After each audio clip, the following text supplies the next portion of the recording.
Friends, welcome back to my channel. ನಿಮಗೆ thumbnail ನೋಡಿ mostly ಗೊತ್ತಾಗಿರ್ಬೋದು ಇವತ್ತು ವಿಡಿಯೋ ನಾನು ಅದ್ರ ಬಗ್ಗೆ ಮಾಡಾಕತ್ತೀನಿ ಅಂತಂದ.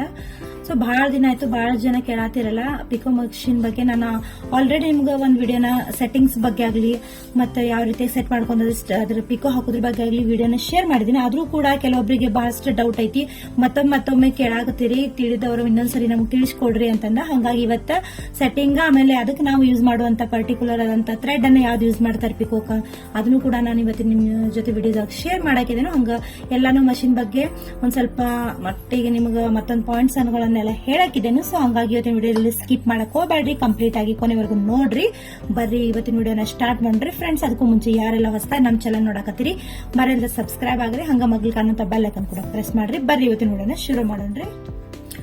ನೋಡ್ರಿ, ಎಲ್ಲಾರು ಕೇಳಾಕತ್ತೀರಿ ಪಿಕೋ ಮಷಿನ್ ನೀವು ಯಾವ್ದು ಯೂಸ್ ಮಾಡಾಕತ್ತೀರಿ ಮತ್ತೆ ಯಾವ ಕಂಪ್ನಿ ಅಂತಂದ. ನೀವು ಯಾವ್ದು ಕಂಪ್ನಿ ತಗೋರಿ, ಅದನ್ನ ನೀವು ಮೇಂಟೆನೆನ್ಸ್ ಮಾಡ್ಬೇಕಾಗ್ತತಿ.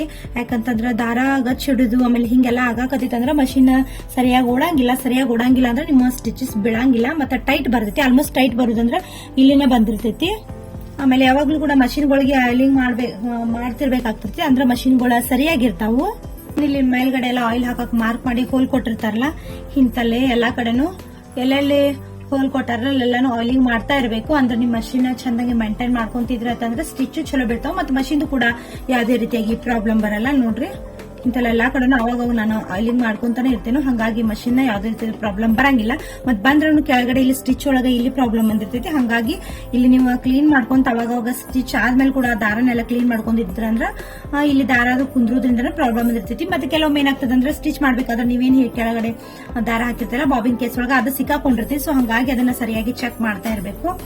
ನೋಡ್ರಿ, ಇಲ್ಲೊಂದ್ ಸ್ವಲ್ಪ ನಾನು ಆಯಿಲ್ ಹಾಕೋತೇನೆ. ನೋಡ್ರಿ, ಇಲ್ಲೆಲ್ಲಾ ಕಡೆನು ಒಂದ್ ಸ್ವಲ್ಪ ಆಯಿಲಿಂಗ್ ಮಾಡ್ಬಿಟ್ರೆ ಅಂದ್ರೆ ಮಷಿನ್ ಒಂದ್ ಸ್ವಲ್ಪ ನಮ್ದು ವರ್ಕ್ ಒಳಗೂ ಚಲೋ ಇರ್ತೈತಿ, ಮತ್ತೆ ಸ್ಟಿಚ್ ಸರಿ ಬಿಡ್ತೈತಿ. ಈ ರೀತಿಯಾಗಿ ಮಾಡ್ಕೋತ ಇರ್ದು ಬರ್ರಿ. ಆಮೇಲೆ ಸೆಟ್ಟಿಂಗ್ಸ್ ಒಳಗೆ ನಾನು ಮುಂಚೆ ನಿಮ್ಗೆ ತಿಳಿಸ್ಕೊಟ್ಟೇನು. ನೋಡ್ರಿ, ನಾವು ಪಿಕೋ ಮಾಡ್ಬೇಕಂತಂದ್ರ ಇಲ್ಲಿ ನಾವ್ ಇದೇನೈತಲ್ಲ ಎರೋ ಮಾರ್ಕ್, ಇದನ್ನ ನೋಡ್ರಿ, ಇಲ್ಲಿ ಟ್ರಯಾಂಗಲ್ ಶೇಪ್ ಅದೇನ್ ಮಾರ್ಕ್ ಐತಲ್ಲ ಇದನ್ನ ನಾನು ನಂಬರ್ 3 ಮೋಸ್ಟ್ಲಿ ಕಾಣಿಸತೈತೆ ಅನ್ಕೊಳ್ತೀನಿ ನಿಮ್ಗ.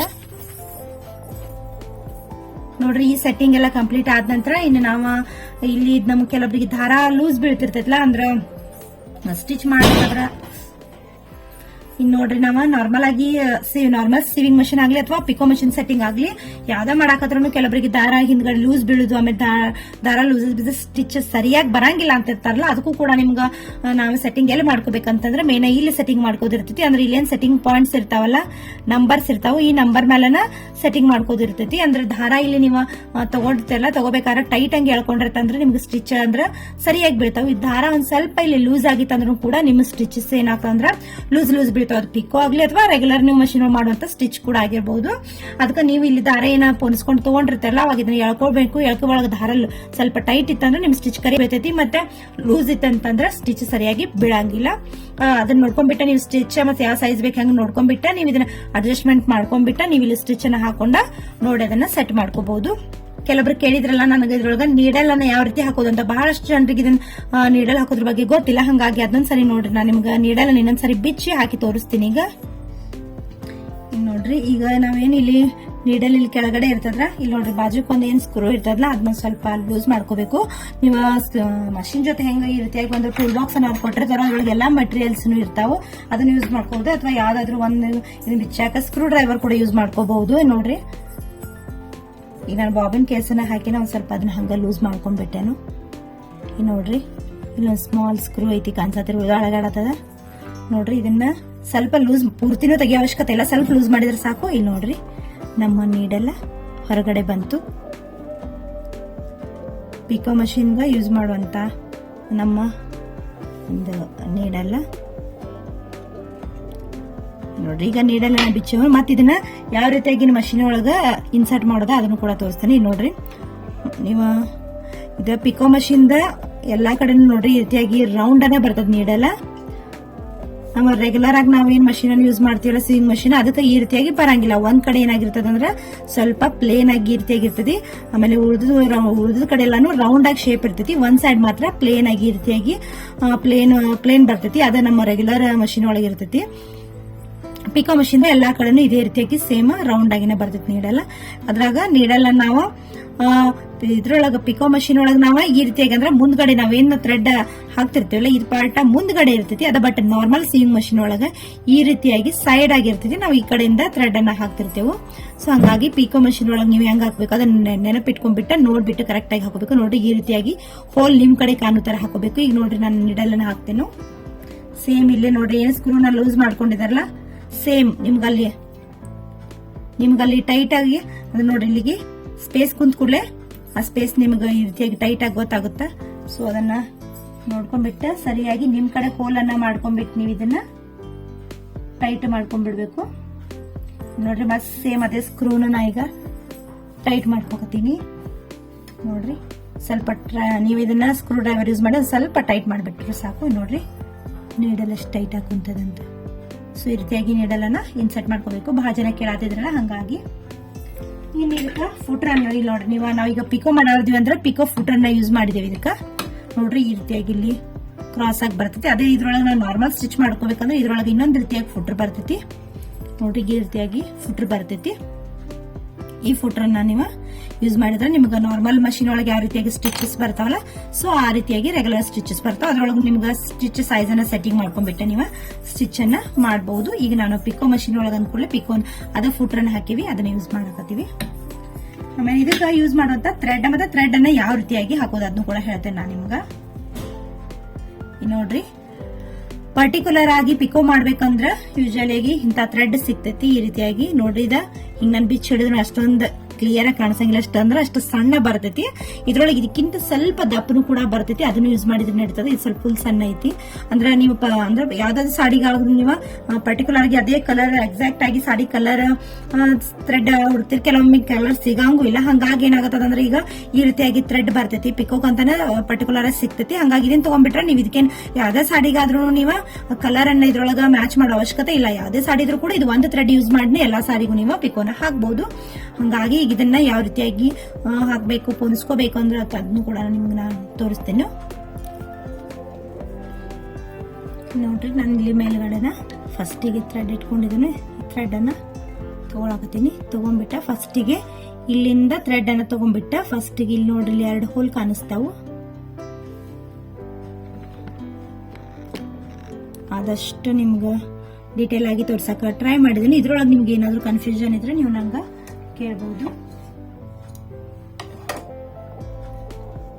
ಸ್ವಲ್ಪ ಶಾರ್ಪ್ನೆಸ್ ಇರ್ಲಿ ಅಂತ ಸ್ವಲ್ಪ ಕಟ್ ಮಾಡಿಬಿಟ್ಟು ಹಾಕತ್ತೀನಿ ನಾನು.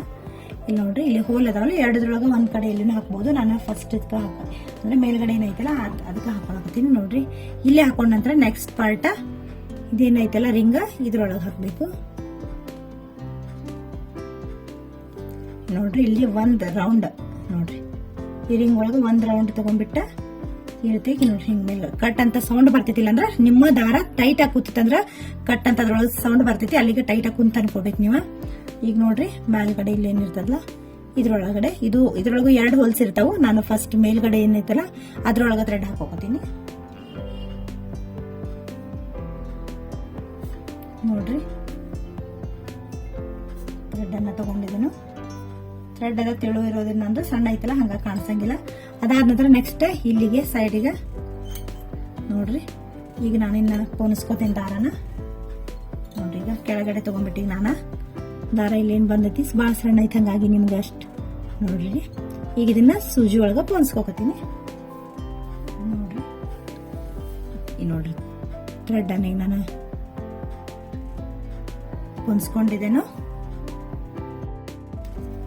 ಈಗ ನೋಡ್ರಿ ಅದು ಥ್ರೆಡ್ ಲೈಲಾನ್ ಇದು ಈ ಥ್ರೆಡ್ ಅನ್ನ ನಾನು ಬಾಬಿನ್ ಕೇಸ್ ಹಾಕೊಂತೀನಿ.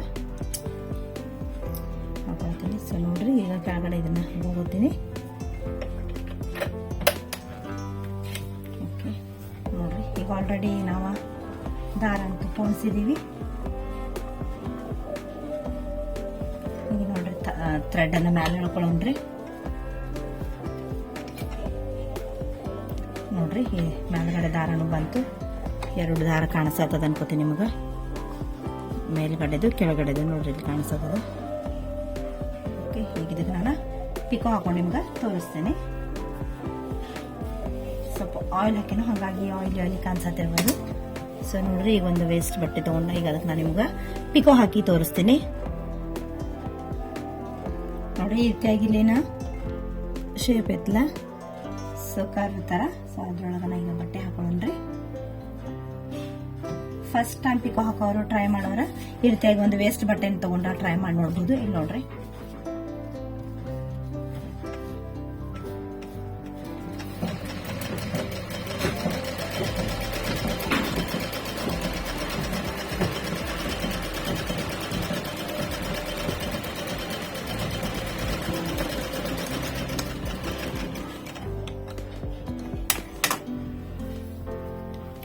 ಸೊ ನೋಡ್ರಿ ನೋಡ್ರಿ ಎಷ್ಟು ಸ್ಟ್ರೇಟ್ ಆಗಿ ನೀಟಾಗಿ ಒಂದೇ ಲೈನ್ ಒಳಗೆ ನೋಡ್ರಿ ಜಿಗ್ಜಾಗಿ ಎಷ್ಟು ನೀಟಾಗಿ ಎಷ್ಟು ಚಂದಾಗಿ ಬಂದಂತ ನೋಡ್ಬೋದು. ಎರಡು ಸೈಡ್ನು ಈ ಥ್ರೆಡ್ ನಿಮ್ಗೆ ಎಲ್ಲಿಯೂ ಕೂಡ ಕಾಣಿಸಂಗಿಲ್ಲ, ಅಂದ್ರೆ ನೀವ್ ಯಾವ ಕಲರ್ ಹಾಕ್ಯಾರಂತನೂ ಕಾಣಿಸಂಗಿಲ್ಲ, ಮತ್ತ ಹೆಂಗ್ ಹಾಕ್ಯಾರಂತನೂ ಕೂಡ ಕಾಣಿಸಂಗಿಲ್ಲ. ಬಟ್ಟೆ ಏನಾಗ್ತೈತಿ ಫೋಲ್ಡ್ ಆದದ್ದು ಸ್ಟಿಚ್ ಮಾತ್ರ ನೋಡ್ರಿ ಜಿಗ್ಜಾಗ್ ತರ ಬಟ್ಟೆ ಮಾತ್ರ ಕಾಣಿಸ್ತದೆ ನಿಮ್ಗೆ. ಅಂದ್ರೆ ನೀವು ಯಾವ್ದು ಬೇಕಾದ ಕಲರ್ ಸಾರಿ ತಗೊಂಡ್ರು ಕೂಡ ನಿಮ್ದ ಬಟ್ಟೆದ ಕಲರ್ ಮಾತ್ರ ಕಾಣಿಸ್ತದೆ, ಬಟ್ ಸ್ಟಿಚ್ ಹಾಕಿದಂತ ಥ್ರೆಡ್ ಎಲ್ಲೂ ಕೂಡ ಕಾಣಿಸಂಗಿಲ್ಲ. ಮತ್ತೆ ನೀಟಾಗಿ ಪರ್ಫೆಕ್ಟ್ ಆಗಿ ಟೈಟ್ ಆಗಿ ಕೊಡ್ತೈತಿ ಥ್ರೆಡ್ ಯೂಸ್ ಮಾಡಿದ್ರೆ. ಹಾಗಾಗಿ ಆಲ್ಮೋಸ್ಟ್ ಪ್ರೊಫೆಷನಲ್ ಅಂದ್ರೆ ಏನ್ ಟೈಲರಿಂಗ್ ದವ್ರ ಎಲ್ಲಾರು ಕೂಡ ಇದೇ ಥ್ರೆಡ್ ಅನ್ನ ಯೂಸ್ ಮಾಡ್ತಾರೆ. ಸೊ ಇದು ಕೂಡ ಮಾರ್ಕೆಟ್ ಒಳಗೆ ಎಲ್ಲಾ ಕಡೆನೂ ಕೂಡ ನಿಮ್ಗೆ ಅವೈಲೇಬಲ್ ಇರ್ತೈತಿ, ತಗೊಂಡ್ ನೀವು ಹಾಕ್ಬಹುದು. ಮತ್ತೆ ಈಸಿಯಾಗಿ ಈ ರೀತಿಯಾಗಿ ಪಿಕೋನ ಮಾಡ್ಕೋಬಹುದು. ಸೊ ನೋಡ್ರಿ ಕಂಪ್ಲೀಟ್ ಆಗಿ ಪಿಕೋ ಬಗ್ಗೆ ನಿಮ್ಗೆ ತಿಳಿತು, ಅರ್ಥ ಆಯ್ತು ಅಂತ ಅನ್ಕೊಂಡಿದೀನಿ. ಇದ್ರೊಳಗೂ ಮತ್ತೆ ಏನಾದ್ರೂ ನಿಮ್ಗೆ ಕನ್ಫ್ಯೂಷನ್ ಅಥವಾ ಡೌಟ್ಸ್ ಇದ್ದು ಅಂತಂದ್ರೆ ನಂಗೆ ನೀವು ಕಮೆಂಟ್ ಮಾಡಿ ಹೇಳ್ರಿ, ಅದಕ್ಕೆ ನಾನು ನಿಮ್ಗೆ ಆನ್ಸರ್ ಮಾಡ್ತೀನಿ. ಸೊ ಫ್ರೆಂಡ್ಸ್ ಈ ವಿಡಿಯೋನ ಇಲ್ಲಿಗೆ ಏನು ಮಾಡ್ತೀನಿ, ವಿಡಿಯೋ ಯೂಸ್ಫುಲ್ ಆಯ್ತು ಅಂತ ಅನ್ಕೋತೀನಿ. ಸೊ ಫ್ರೆಂಡ್ಸ್ ಈ ವಿಡಿಯೋ ಇಷ್ಟ ಆದ್ರೆ ಪ್ಲೀಸ್ ಲೈಕ್ ಮಾಡೋದನ್ನ ಮರಿಬೇಡ್ರಿ. ಹಂಗ ಪಟ್ಟು ಎಲ್ಲರೂ ಸಪೋರ್ಟ್ ಮಾಡಿ ಸಬ್ಸ್ಕ್ರೈಬ್ ಆಗ್ರಿ. ಮತ್ತೆ ನಮ್ಮ ಇನ್ಸ್ಟಾಗ್ರಾಮ್ ಒಳಗೂ ಕೂಡ ನಮ್ಮ ಚಾನಲ್ ಐಡಿ ಐತಿ, ಸೇಮ್ ಅದನ್ನ ಶ್ವೇತಾಸ್ ಕಾರ್ನರ್ ಅಂತ ಐತಿ, ಅಲ್ಲಿ ಕೂಡ ಫಾಲೋ ಮಾಡ್ರಿ. ಅಲ್ಲಿ ನೀವು ಅಪ್ಡೇಟ್ಸ್ ಅನ್ನ ನೋಡಬಹುದು. ಹಾಗಾಗಿ ಈ ವಿಡಿಯೋ ಇಲ್ಲಿಗೆ ಮುಗಿಸ್ತೀನಿ. ಮತ್ತೊಂದು ಹೊಸ ವಿಡಿಯೋ ಒಳಗೆ ನೀವೆಲ್ಲರನ್ನೂ ಕೂಡ ಬೆಟ್ ಆಗ್ತೇನೆ ಫ್ರೆಂಡ್ಸ್. ಅಲ್ಲಿವರೆಗೆಲ್ಲರಿಗೂ ಬಾಯ್, ಟೇಕ್ ಕೇರ್.